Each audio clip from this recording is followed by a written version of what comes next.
Good evening, everyone. My name is Bonadio-Cappiello. And I'm Pacyline Reinhardt. This past weekend, SPC had their second trip of the semester, going to see Mamma Mia on Broadway.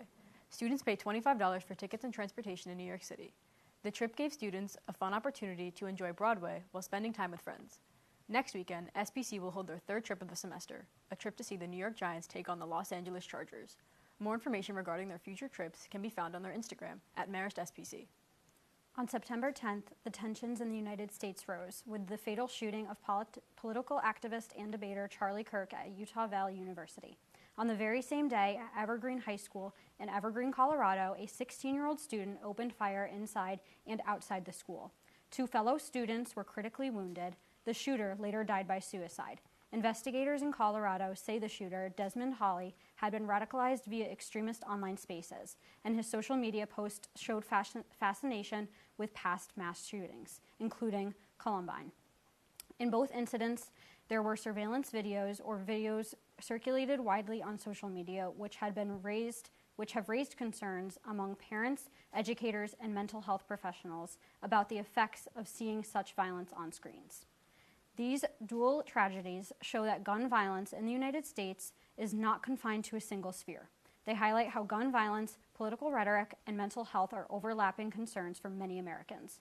In Colorado, some praise efficient safety protocols and rapid law enforcement response for limiting loss of life. But there is also deep trauma, especially for the students who were wounded, their classmates, and the community. Charlie Kirk's assassination has spurred renewed debate about political polarization, security at public gatherings, and how public figures communicate. Meanwhile, the Evergreen shooting adds another painful example to recurring school violence, prompting questions about radicalization, mental health supports, gun access, and how schools prepare for worst-case scenarios. Good afternoon. My name is Caleb Tisch. I'm in Ulster County today covering a No Kings in Kingston protest. Kingston is a small town in upstate New York that has recently become a hotbed of activism in support of the No Kings movement. The movement arose in 2025 in protest of the alleged overreach of President Trump's administration. The movement started on June 14th with almost 5 million people protesting in the streets across the country. Now, it continues in the heart of Ulster. While there wasn't quite 5 million people at this protest, the group still managed a strong showing. About 40 people showed up for an hour to make their voices heard. I briefly interviewed a local to ask him why he had decided to come today. Well, obviously the United States has been taken over by a fascist government which is now consolidating power, and we're here as part of a national movement to support democracy and to push back against that fascism. It's easy to find out how to plug in to the democratic resistance to fascism. In the last few years, President Trump has been increasingly authoritative in his role as commander-in-chief.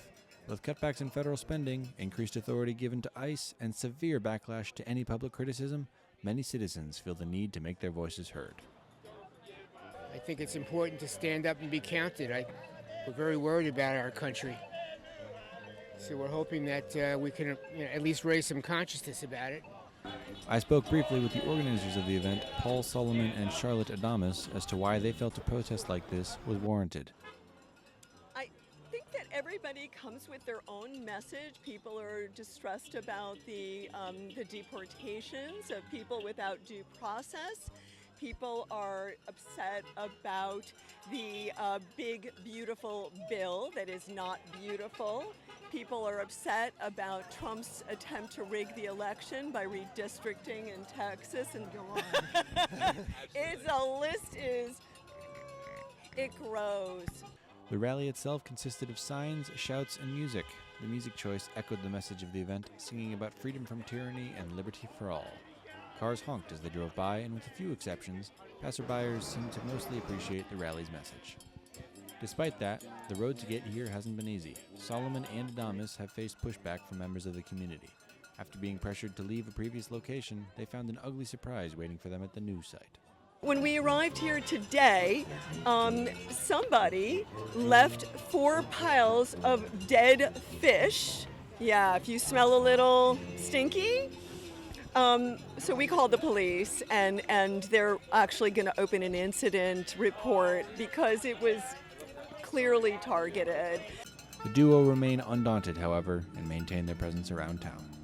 We have protests throughout the county, weekly, 7 protests in different towns around the county for people who want to stand up and show that they are not going along and not accepting what's happening in Washington. The protest continues to meet weekly, right by the Ulster Performing Arts Center.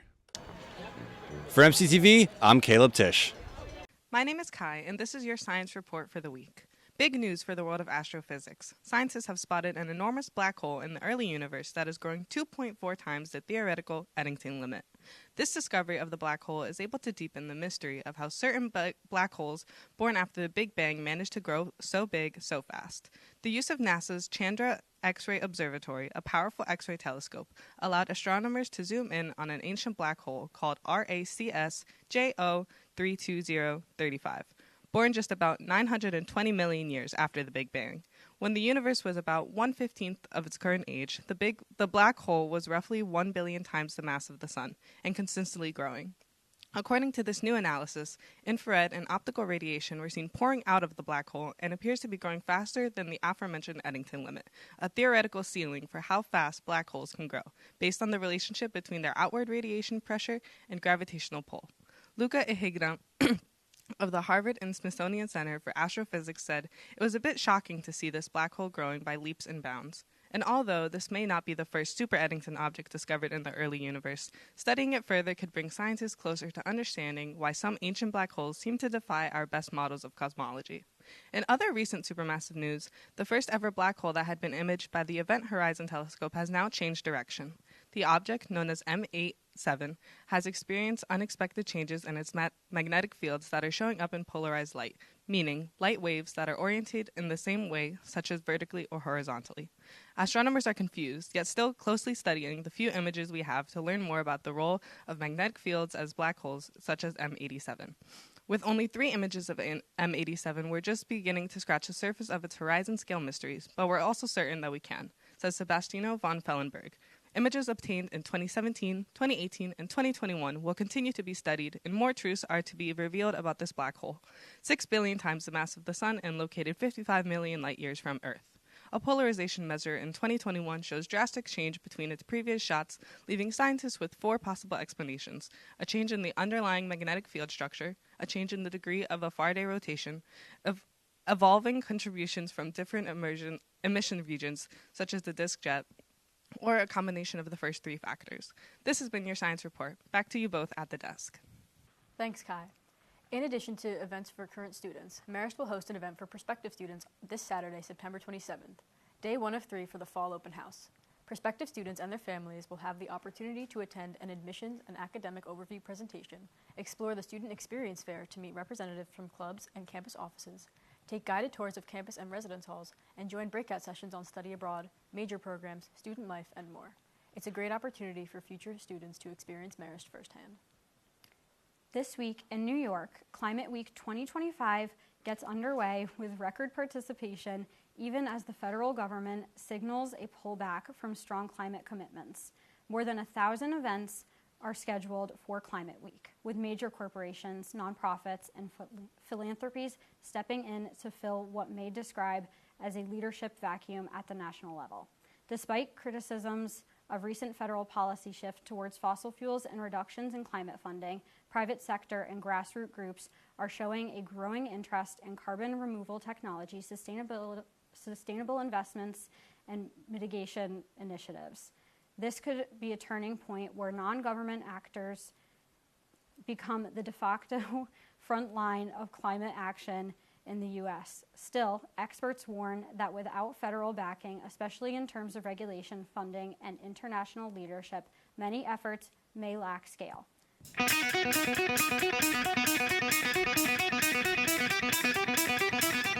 Good afternoon, Red Foxes. This week's recommendation is one of the summer's biggest hits, Superman. Released back in July, directed by James Gunn. The film stars David Cornswet as Clark Kent, Rachel Brosnahan as Lois Lane, and Nicholas Hoult as Lex Luthor. With other characters such as Green Lantern, played by Nathan Fillion, and Hawkgirl, played by Isabella Merced. The film was such a blockbuster success, praised for its mix of action, humor, and heart. It is now officially streaming on HBO Max, so whether you are a fan of James Gunn, excited for the new DCU, or looking for a great super movie night, Superman is definitely worth watching. Thanks, Pacey. Let's kick things off with NFL news. Our featured game of the week comes from the city of brotherly shove. That's right, it's the Eagles who stunned the Rams in the most unprecedented comeback of the 2025 season. After 3 disappointing quarters of Philly football, the Eagles rifled off 26 unanswered alongside 2 blocked field goals en route to a 33-26 come-from-behind win, the largest comeback in Lincoln Financial Field history. Through 3 weeks of play, the Eagles are one of just 6 teams that remain undefeated alongside some teams you might expect, and also the Daniel Jones-led Colts. Sunday's 40-21 affair against the Titans proved to be another monstrous win for Indianapolis. Jonathan Taylor reached the end zone on 3 occasions, tallying 102 rushing yards to set the Colts alone as the #1 scoring offense in the NFL. We're capping off Week 3 in Baltimore, where Derrick Henry had an explosive 28-yard touchdown run, but an 8-yard Lamar Jackson sack leading to a fumble on the Lions' 9-yard line would set the Ravens back. The game is tied at 14 going into halftime. The Colts and Eagles haven't been the biggest sports surprises of the week because the WNBA playoffs are upon us, and the Phoenix Mercury eliminated the defending champion New York Liberty on behalf of an Alyssa Thomas triple-double, the 5th of her playoff career. The Mercury now find themselves trailing behind the Lynx 1-0 in the semifinals series. On the other side of the bracket, WNBA MVP Aja Wilson and the #2 seeded Aces look to reshuffle the deck after dropping Game 1 to the 6-seeded Fever. Both matchups tip off tomorrow night on ESPN. Playoff fever has spread far beyond just Indiana. The MLB's marathon regular season has just crossed into its 26th mile. There are just 6 days left of the legendary March to October. In the AL, it's the Yankees, Red Sox, Guardians, and Astros racing the pitch clock to secure a wild card bid. In the NL, margins are even slimmer, with the Padres, Reds, and Mets all fighting for a seat at the table. All will be decided this weekend. Also kicking off this weekend is the highly anticipated 2025 Ryder Cup. Keegan Bradley and Team USA duel against Luke Donald in Europe on the storied grounds of Bethpage Black. The reigning champion European team has maintained firm control over the last decade, but a scrappy Team USA looks to turn things around over the weekend. For our final featured tale of the tape, we take the shuttle back to Poughkeepsie, where the Red Foxes prepare to face off against the Butler Bulldogs in conference play on the road. The football team's 2-1 record has already surpassed last year's win total, a milestone that head coach Mike Willis hopes to extend this weekend in Indianapolis. Sonny Menino came out of the game with an injury despite the win against Wagner. Despite the bye week, Menino's status heading into Week 4 has not been confirmed. Expect the Red Foxes to employ a run-heavy scheme to wear down and expose a Butler team that struggles in the secondary. The Red Foxes also look to count on Nate Robinson Jr. after a monstrous 2-interception performance against the Wagner Seahawks. For all things Marist Athletics coverage, visit centerfield.com. For highlights, pregame analysis, and sideline reporting, tune into the Red Fox Report. And for Gene Barbieri, this has been your MCTV News Sports Report. Let's send it back to the desk. Thanks, Gene. Looking ahead, Marist will be having its annual family weekend from October 3rd to 5th. Families can expect a variety of activities, including a carnival, escape rooms, and educational sessions. On Saturday, October 4th, enjoy tailgating and be sure to cheer on the Marist Red Foxes in their football game against the University of San Diego Toreros. Go Red Foxes! This weekend, which runs from Friday evening to Sunday afternoon, will conclude with a farewell barbecue on the riverfront. To all students and families, we wish you a fantastic and memorable family weekend. And finally, from September 16th through 18th, President Donald Trump took a state visit to the UK, meeting with King Charles III and Prime Minister Keir Starmer, with both leaders emphasizing the special relationship between the US and the UK. The visit included a state banquet at Windsor Castle, a news conference at Shakur's, and a high ceremony. But it wasn't without controversy. Critics in Britain protested aspects of U.S. foreign policy, especially regarding support for Ukraine, immigration, and the ongoing situation in Gaza. The U.S. is also under scrutiny for vaccine policy and scientific oversight. Rumors recently emerged that the Secretary of Health, Robert F. Kennedy Jr., pressured the CDC to endorse vaccine guidance ahead of scientific overview. Hello again, and welcome back to Riddle of the Day. My name is Bobby, and your first riddle of this semester is, what has roots, as nobody sees, is taller than trees?